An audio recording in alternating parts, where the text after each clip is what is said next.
result of rape.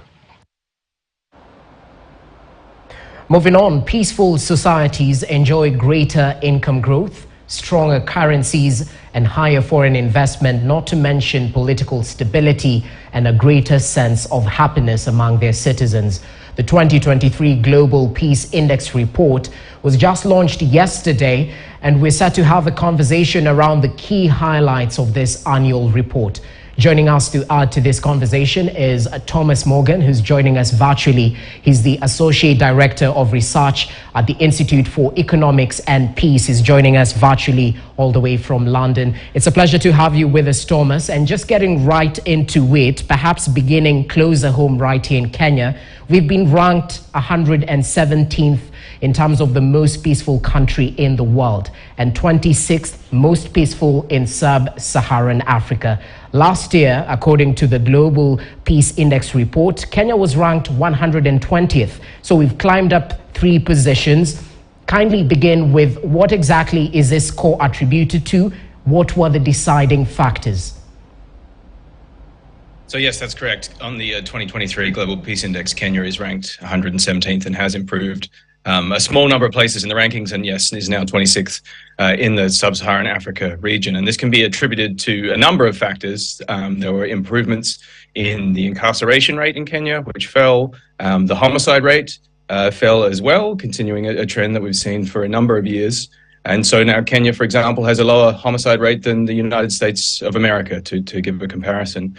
The impact of terrorism also fell. And then a number of indicators of militarization. So the size of the Kenyan armed forces decreased, and there was improved and more timely payment of UN peacekeeping funding. So those were the primary drivers of the improvement in Kenya. Regionally, how exactly has the East African community performed this time round? What were the key concerns raised? Because according to the 2022 report, if my memory serves me correctly, Tanzania was the highest ranked amongst the East African community member states. How is it this time round? Well, the most striking finding from the report this year with regards to East Africa is the conflict in Ethiopia. So actually 2022 had the highest number of conflict deaths that we've seen this century, the highest number of conflict deaths in a single year since we started producing the Global Peace Index. And of course, much of the media attention globally has been on the conflict in Ukraine, but Ethiopia recorded the highest number of conflict deaths. So that the most recent available data suggests that over 100,000 people were killed in conflict in Ethiopia over the past year, compared to 83,000 in Ukraine. And of course, there's been very little coverage of this globally because of the media blackout, difficulty of finding out what's happening, difficulty of understanding the nature of that conflict. So that's, with regards to East Africa, I think that was the most striking finding. Okay, generally, let's speak about the economic impact of violence on the global economy, because we've highlighted some of the countries within the East Africa region and some of the issues around the peace and security. Talk to us about the economic impact of violence as highlighted in this particular report. So the total economic impact of violence is staggering. It's $17.5 trillion. In the most recent year, which is a $1 trillion increase from the previous year. And much of that increase can be attributed to increased military spending associated with the conflict in Ukraine, but also increased military spending elsewhere, so in China and Russia, Saudi Arabia, a number of countries. So military expenditure makes up the largest single proportion of the total economic impact of violence, but then we also take into account a number of other factors. So looking at internal security spending, looking at lost lifetime wages associated with homicide, violent crime, and the fear of crime, and so on. So there are a number of different factors which go into calculating that $17.5 trillion figure. Okay, and since we're talking about that, it seems, according to the report, that the epicenter of terrorism has shifted. Where has it shifted to, and what are the concerns around this particular report? So we've been looking at this issue for a number of years now, and the epicenter of terrorism has shifted into the Sahel region, and particularly the central Sahel region. So if we looked at the levels of terrorism, say 10 years ago, you'd find that the vast majority of terrorism was occurring in the Middle East and North Africa.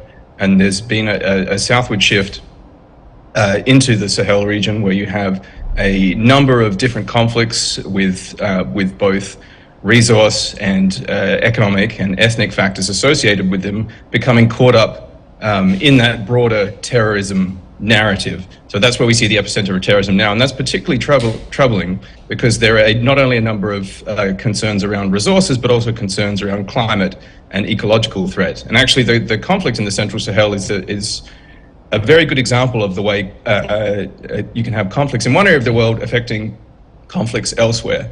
So one of the big issues that is of considerable concern in the Central Sahel is food insecurity, which has been driven in large part by increased food prices resulting from the conflict in Ukraine. So we have a very clear example of a conflict in one place having a significant negative impact elsewhere. Well noted. And as we finalize, talk to us about the global conflict-related deaths that have been highlighted in this particular report, but equally, it's not all gloom. What are the largest improvements in terms of peacefulness, and where were they noted in the world? So that is correct. There were a number of areas where we did see improvements in peacefulness, usually in post-conflict countries where the level of conflict has abated. So if you look at Afghanistan, which is still the least peaceful country on the 2023 Global Peace Index, it actually had a very considerable drop in conflict deaths after the US troop withdrawal. We've also seen in Libya, there's been a fall in the number of conflict deaths and an increase in peacefulness.